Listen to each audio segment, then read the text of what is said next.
Baik, Assalamualaikum warahmatullahi wabarakatuh. Pemirsa Denai TV, senang sekali hari ini kembali saya, Afri Yunarta, hadir ke ruang Anda semua dalam program Opini, obrolan terkini penuh inspirasi bersama Denai TV. Seperti biasa, 30 menit ke depan, saya akan menghadirkan bintang tamu yang sudah hadir spesial ke studio Denai TV hari ini untuk berbincang-bincang tentang perjalanan hidup, tentang aktivitas, tentang kegiatan-kegiatan menarik yang dilakukannya sampai dengan saat ini.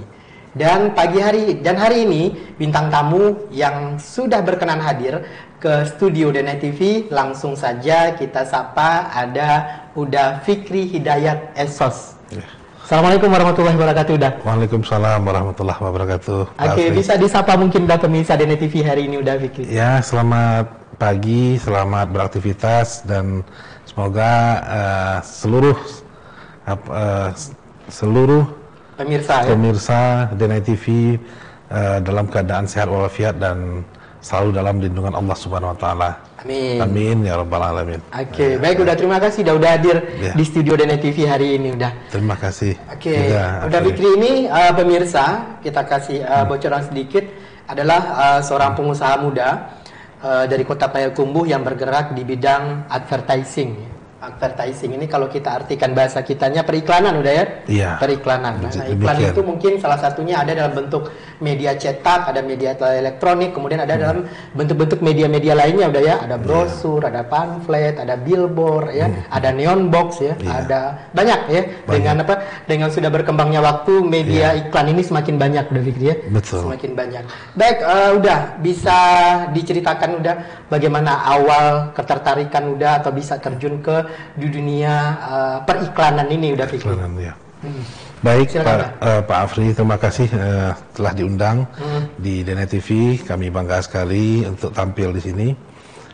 Sedikit perlu sebenarnya kami garis bawahi, sebenarnya bukan pengusaha lah.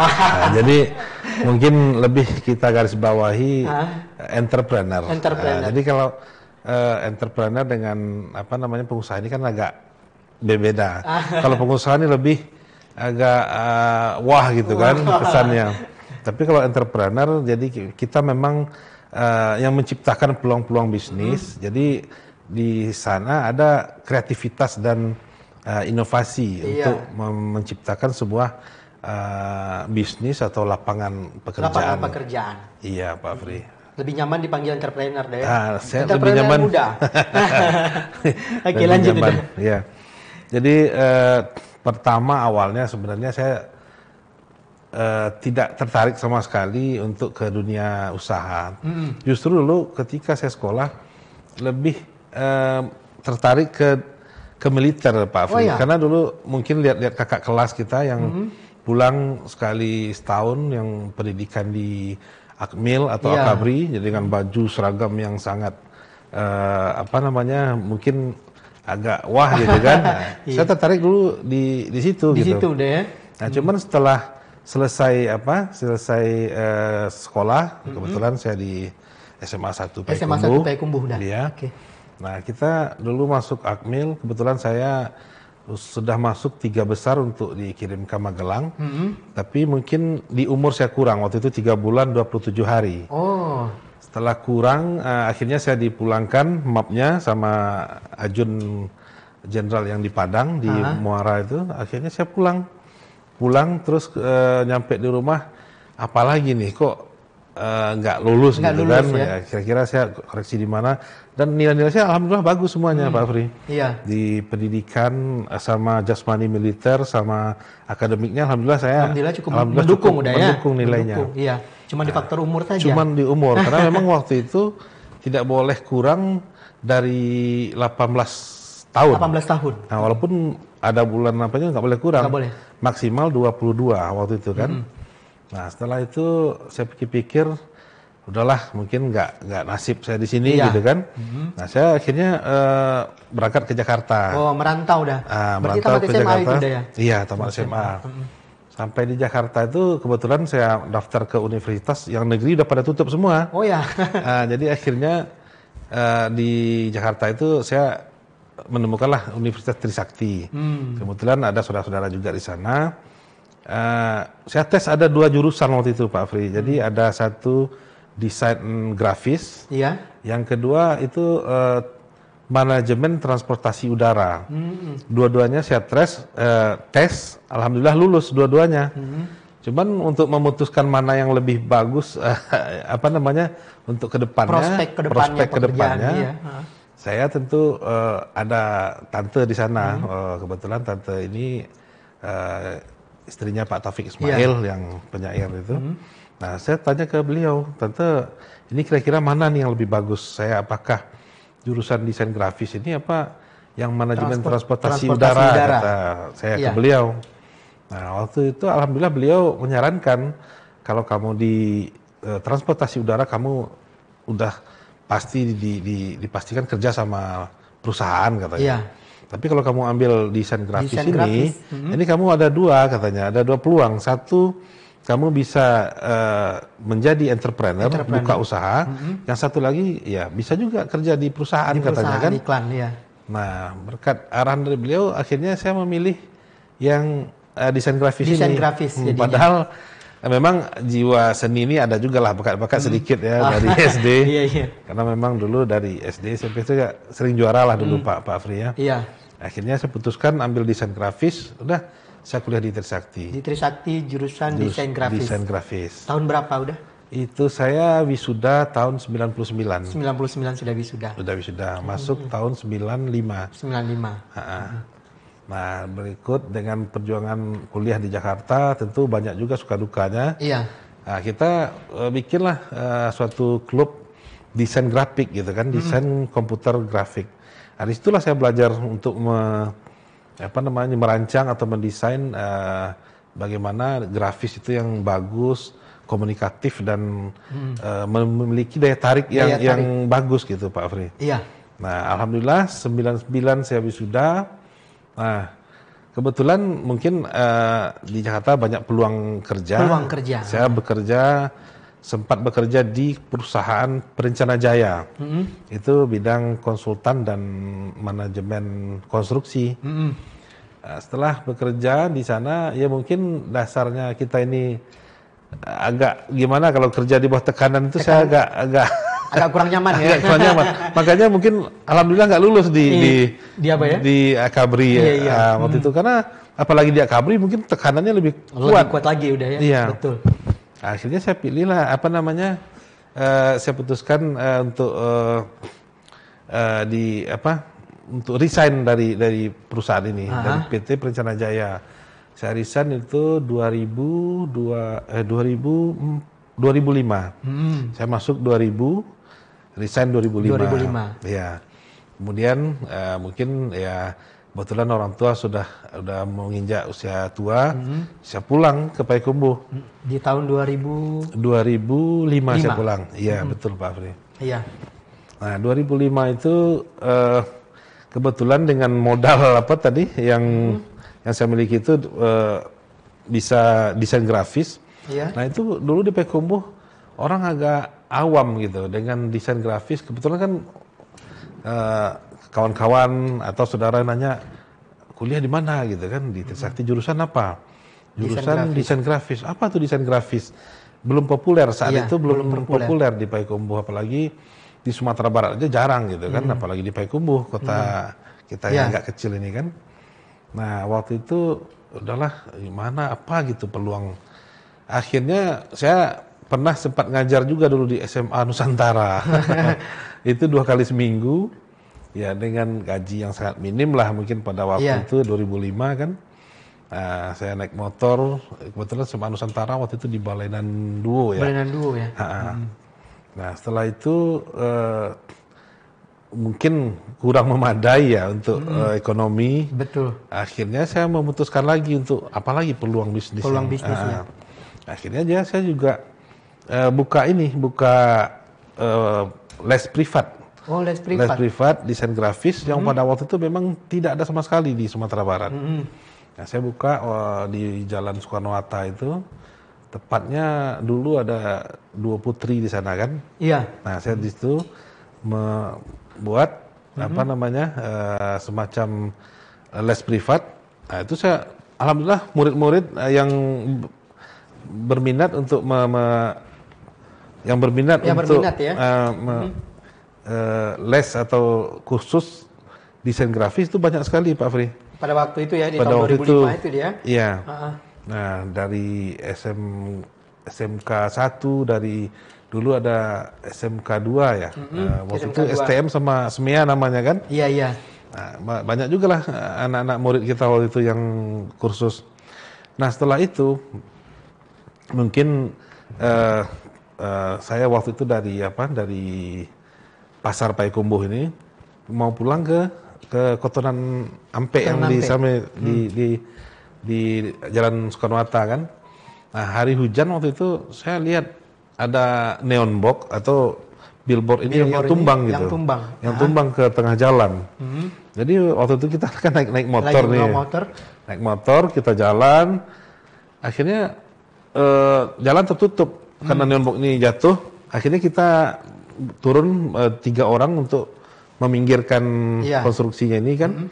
Nah, orang pada waktu itu udah jalan terus Pak Afri ya, lewat lagi. Nah, cuman saya kepikir waktu ini kok neon box ini satu pun tidak ada yang memiliki nama produk Payakumbuh. Produk Payakumbuh atau 50 kota gitu. Advertisingnya berasal dari luar gitu. Dari luar, kalau nggak Padang, kalau nggak Pekanbaru. Iya. Nah, habis itu saya terdiam sebentar, saya tunggu orang pergi, terus saya lihat Pak Afri di situ kan ada yang sobek lah sedikit kan, saya intip. Bisa dilihat isinya ya. Iya. Jadi ada cuman bola-bola rangkaian bola lampu saja. Nah, jadi saat itu saya ini kok nggak rumit, nggak sulit lah gitu untuk membuat ini. Akhirnya saya putuskan untuk ini peluang bisnis untuk kita bisa dikembangkan ya. Karena belum ada di Payakumbuh waktu itu kan.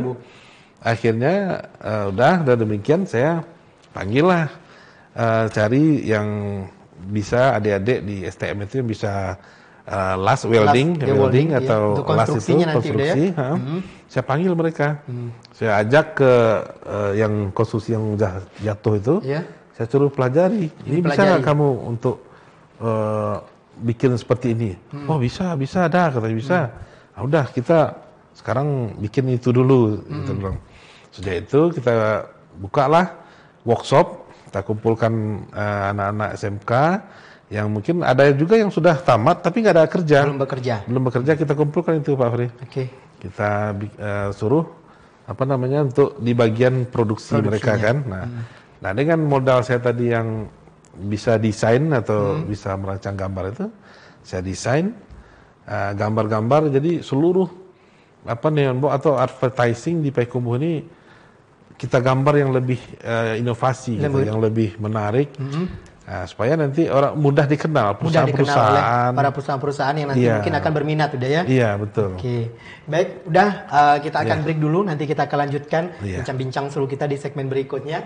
Baik pemirsa DNA TV, jangan kemana-mana, tetap di Opini, obrolan terkini penuh inspirasi, masih bersama saya Afri Yunarta dan bintang tamu kita Uda Fikri Hidayat, seorang entrepreneur muda di bidang advertising. Jangan kemana-mana, tetap di DNA TV.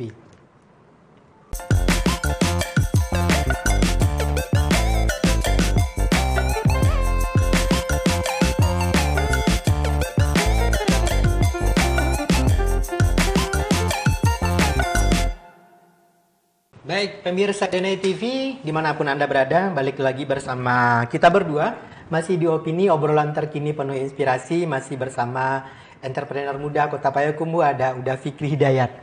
Baik, udah kita lanjut lagi, udah. Tadi sudah memulai merintis usaha ini, ada beberapa anggota yang direkrut, udah ya, ada yang untuk konstruksinya, kemudian sudah mulai melakukan membuat desain bagaimana lebih menarik. Nah, pada masa-masa itu di tahun 2005 itu udah apa kira-kira tantangan-tantangan awal yang udah Fikri rasakan betul? Karena ini kan baru pulang nih dari rantau, kemudian di Payakumbuh mencoba bisnis ini yang mungkin pada waktu itu seperti yang udah bilang ini mungkin sesuatu hal yang baru di Kota Payakumbuh atau Sumatera Barat, bidang periklanan. Nah, bagaimana ada? Bisa saya diceritakan dikit dah? Iya, baik Afri. Memang pada waktu itu kita sangat kesulitan dengan teknologi yang ada di Payakumbuh saat itu. Saat itu? Iya, Justru di Sumatera Barat pun dan Riau itu belum ada yang namanya digital printing, yang mesin cetak digital. Berarti digital printing yang sekarang kita kenal banyak itu 2005 itu sudah ada ya? Udah ada, tapi masih di Jakarta. Masih di Jakarta. Ya. Di Sumbar sama Riau itu belum ada sama sekali. Belum ada sama sekali. Jadi? Nah, itulah tantangan kita pada waktu itu. Setelah saya desain di komputer, saya dulu harus burning atau dibakar ke CD, di burning. Nanti saya kirim ke Jakarta. Dulu pernah juga saya titip dengan mobil NPM atau Gumarang Jaya. Yang pakai bus ya? Iya. Kita kirim ke sana 2 hari Pak Afri kan? Iya, perjalanan. Terus nanti kirim dari sana, cetak mungkin 1 hari selesai kan? Oh, dia langsung dicetak di situ dah. Jadi di burning di sini CD-nya dikirim, langsung cetak di Jakarta. Iya, cetak Jakarta. Nanti kita minta bantu lagi untuk dikirim diantar ke paket yang orang NPM itu. Iya, ke loket busnya ya. Loket bus busnya. Nah, itu kurang lebih membutuhkan waktu ya seminggu lah. Kalau 2 hari, tentu nyampe di kita ya seminggu lah kurang lebih. Jadi satu orderan waktu itu kita butuh waktu 1 bulan. 1 bulan untuk menyelesaikan satu iklan atau iklan nyembok itu kan. Nah, itulah. Nah, cuman alhamdulillah dengan memang dengan perjuangan seperti itu, lama-lama tahu-tahu saya dapat informasi ada buka di Pekanbaru. Oh iya. Nah, itu mengembirakan juga. Setelah saya dapat informasi di Pekanbaru sudah ada mesin digital printingnya. Satu-satunya kalau nggak salah saya waktu itu di Jalan Tangkerang, Harapan Raya. Nah, itu jadi agak lebih lumayan untuk menyingkat waktu penyelesaian satu buah order kan.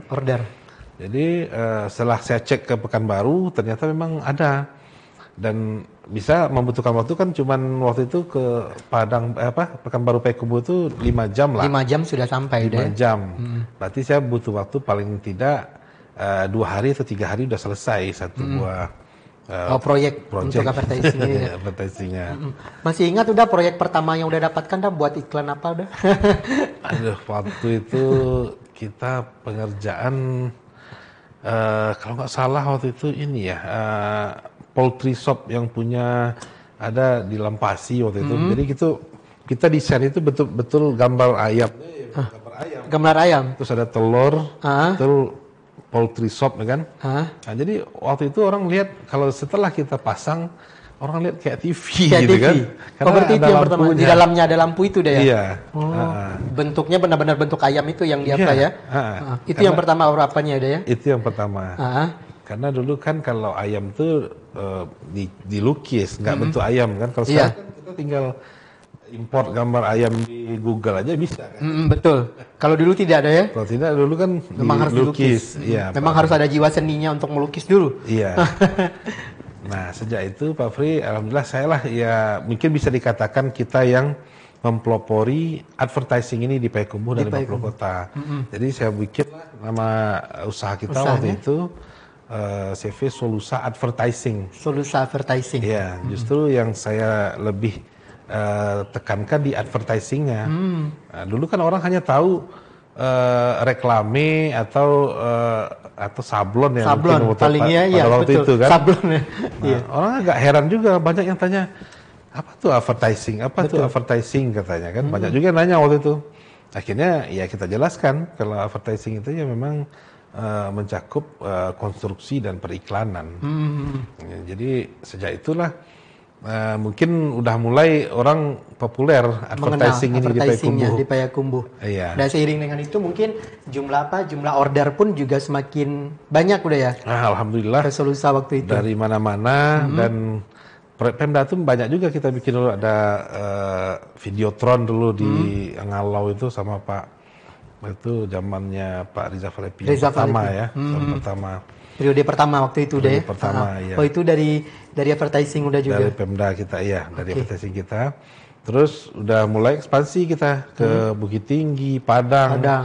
bahkan sampai ke Riau juga udah banyak kita pasang. Oh, pemasangan untuk advertising ini. Baik itu untuk dari pihak swasta maupun dari pemerintah. Iya, betul, Pak Fri. Oke, udah Fikri, sejauh ini dari tahun 2005 sampai dengan sekarang mungkin ya. Apa saja udah kira-kira pencapaian yang udah raih dari ini dah? Ya, misalnya mungkin sudah bisa bikin rumah. Iya.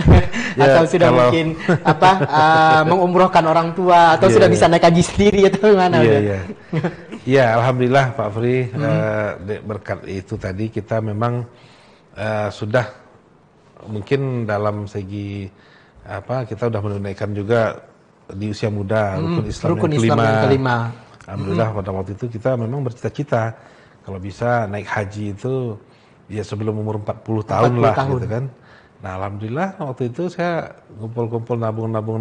Nah, tahun 2012 kalau nggak salah. Nah, itu udah cukup tabungannya saya untuk menunaikan ibadah haji kan.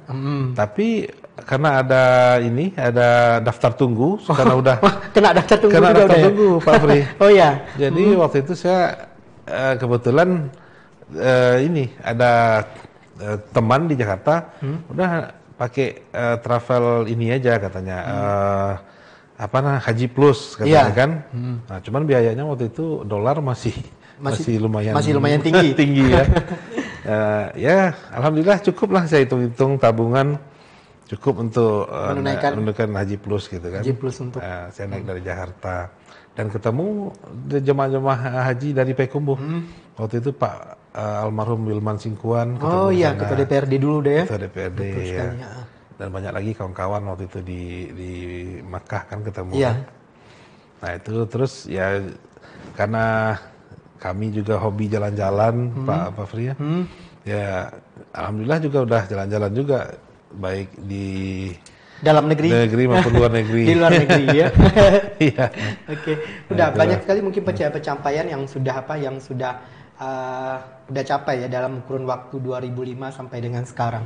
Nah, sementara kalau udah melihat sekarang bagaimana perkembangan dunia advertising ini di Payakumbuh, kan banyak minat ini sekarang berarti kan jatah pasar untuk diperebutkan kan semakin sempit dah. Iya. Bagaimana udah menyikapi strategi seperti ini Sekarang udah banyak tuh advertising udah. Iya, betul. Saya menyikapinya ya alhamdulillah Pak Fri, karena dari semua advertising yang ada di Payakumbuh dan 50 kota ini itu alhamdulillah itu mantan-mantan pernah bekerja sama udah dulu sebelumnya karyawan kita semua. Artinya kita tentu apa yang mungkin didapat ya mungkin mudah-mudahan bermanfaat. Iya, kita cukup bangga juga lah udah ya. Iya. Dia memulai usahanya sekarang itu berawalnya dari ketika bergabung dengan kita dulu gitu udah ya. Dan dapat ilmu terus mereka kembangkan. Iya. Nah itu kan alhamdulillah kalau menurut saya itu dan rezeki kita tentu sudah ada yang ngatur, oleh Allah, ada yang ngatur. Tapi dalam kondisi itu kita tetap tidak boleh berhenti berinovasi atau berkreasi. Nah, makanya juga di Payakumbuh ini kita ada suatu organisasi namanya Pedati, Pedati Luak 50. Nah itu pengusaha muda kreatif. Jadi kreatif itu harus menciptakan lapangan kerja. Jadi jangan menunggulah proyek-proyek dari Pemda, dari proyek dari swasta. Kita harus memang betul-betul menciptakan lapangan kerja atau bisnis apa nih yang baru. Kalau ini sudah ada, ini apalagi yang harus kita mulai yang baru gitu. Nah, jadi berangkat dari situ ya, alhamdulillah saya juga buka IO. Dan kantornya ada sekarang di Jakarta kan. Sejak itu saya udah mulai bukan meninggalkan advertising ini tetap karena ini ibarat orang ini kan dasarnya kita di kan. Situ, iya.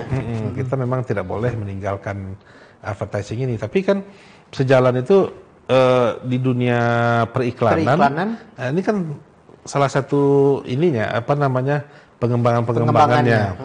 Nah, berarti salah satu cabang bisnisnya setelah advertising ini udah mulai ramai seperti sekarang, mulai beranjak ke event organizer gitu lebih kurang. Event organizer. Dan sekarang event organizernya kantornya pusatnya di Jakarta. Oke, baik udah kita tahan dulu berbicara tentang event organizernya. Pemirsa DNA TV jangan kemana-mana karena sekarang ternyata bisnis sudah Fikri ini tidak hanya ada di bidang periklanan atau advertising saja.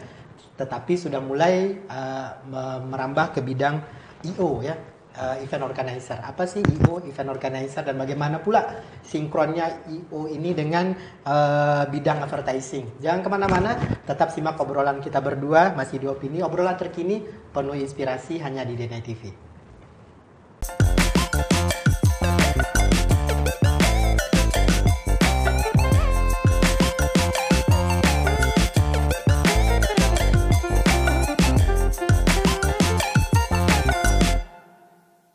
Baik, pemirsa DNA TV, masih bersama saya Afri Yunarta dan bintang tamu kita hari ini Uda Fikri Hidayat, masih di Opini, obrolan terkini penuh inspirasi.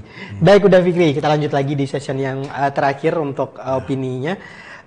Udah setelah memantapkan bisnis di bidang advertising sekarang kan seperti yang udah sampaikan tadi, persaingan semakin banyak, kemudian kompetitor juga seperti itu, sementara yang akan dikelola pasarnya tidak terlalu banyak berkembang.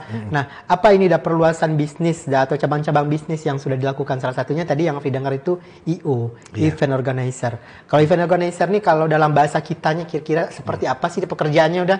Iya. Ya, IO tentu tadi seperti Pak Afri bilang, event organizer. Jadi ya tentu kita harus bisa mengelola suatu event. Suatu event. Misalnya contoh dari semua instansi sekarang kan sudah banyak event-event yang punya event sendiri. Event sendiri.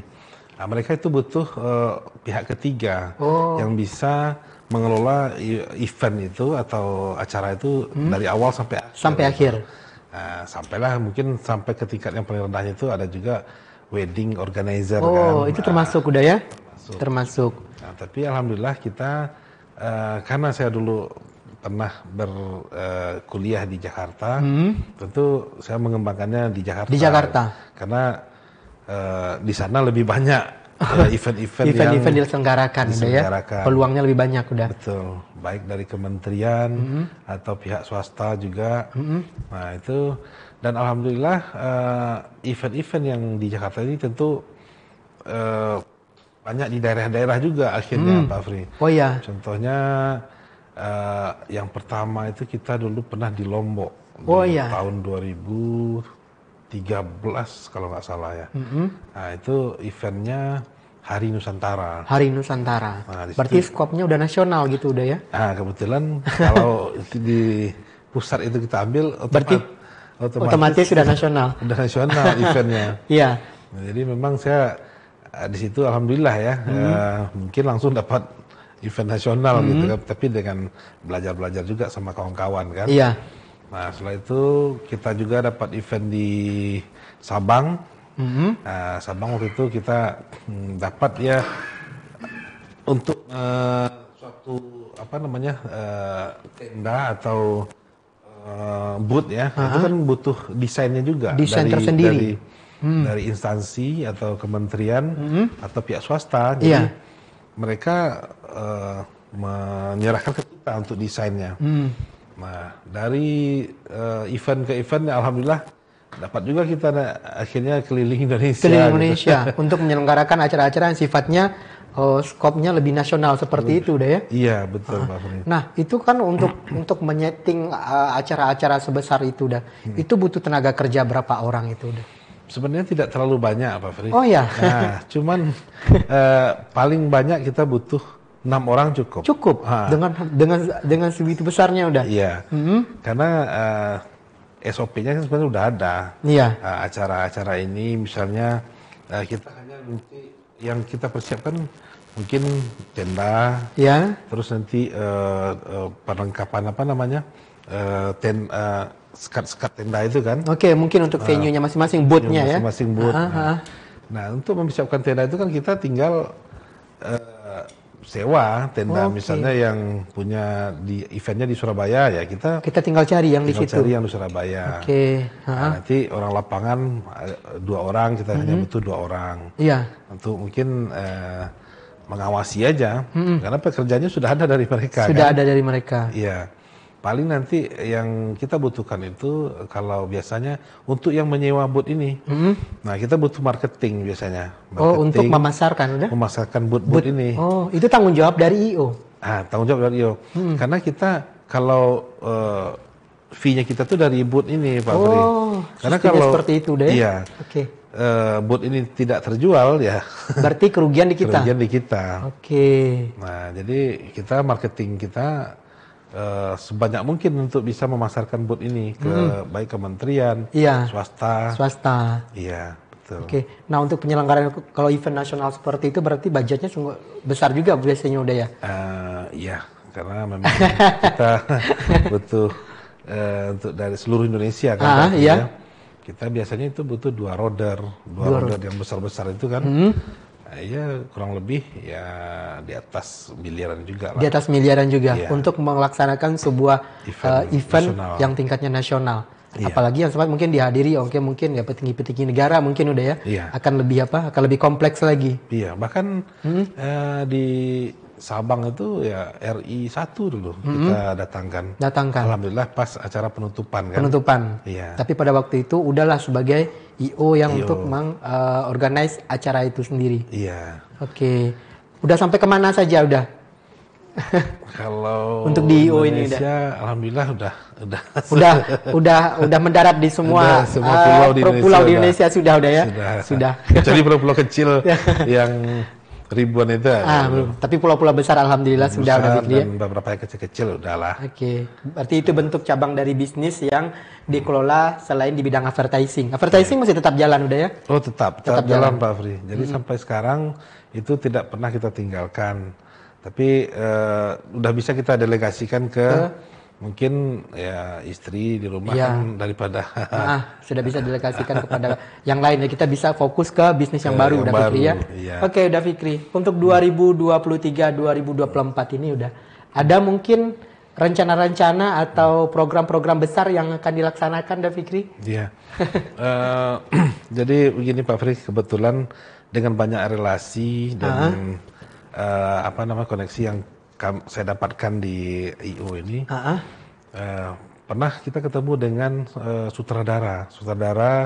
Beliau jebolan UI. Beliau mengajak kalau dari Padang ini kan ada rendang katanya kan. Oh iya, rendang. Jadi dan rendang ini sudah mendunia. Salah satu masakan terlezat ya. Terlezat di dunia. Versi majalah Traveler. Iya, betul. Dan juga kemarin sudah diumumkan juga sama Bu Iriana Joko Widodo. Kan? Nah, betul. Jadi kita diskusi dengan beliau, gimana kalau kita bikin suatu film layar lebar yang memang nanti ini kan film sejarah juga Pak Fri. Jadi karena rendang ini udah mulai diklaim juga sama Malaysia kan. Nah, jadi tentu harus ada yang mengklaim ini lebih awal gitu kan. Betul. Karena memang dari Minang inilah rendang ini kan. Akhirnya kita sepakat bikin suatu film layar lebar yang berjudul Filosofi Rendang. Dan waktu itu saya juga sudah komunikasi dengan Pak Wakil Wali Kota yang kemarin Pak Erwin Yunas ya. Terus juga Pak Wabub Wakil Bupati 50 Kota Rizky Kurniawan dan Pak Wagub Pak Audi Joinaldi. Nah, beliau mendukung semuanya, support semua. Bagaimana supaya film ini terwujud. Nah, alhamdulillah kita sudah dapat surat rekomendasi dari Pak Gubernur, Pak Mahyildi untuk mendukung film ini. Nah, alhamdulillah kita sudah beberapa pemain atau artis sudah kita temui. Baik Feral atau bocorannya yang jakannya dia pada ini ya. Ini. Oke, baik pemirsa, ini mungkin saya kasih bocoran dikit sebelum filmnya dirilis. Boleh udah ya? Boleh. Ini dia rencana film yang akan dirilis. Udah di sini sebagai eksekutif produser kalau Afri lihat. Iya, udah Fikri ini salah satu eksekutif produser dalam film yang nanti akan dirilis berjudulnya Filosofi Rendang. Dan di sini ada Feral Bramasta sama Yuki Kato. Ini rencana yang akan membintangi udah ya? Insya Allah. Mudah-mudahan tidak ada Errol melintang lah. Tapi kalau kemarin terakhir kayaknya Feral ini ada sedikit hambatan karena udah ada kontrak dengan MNC. Oke, berarti mungkin lebih kepada schedule-nya kali udah ya? Schedule-nya.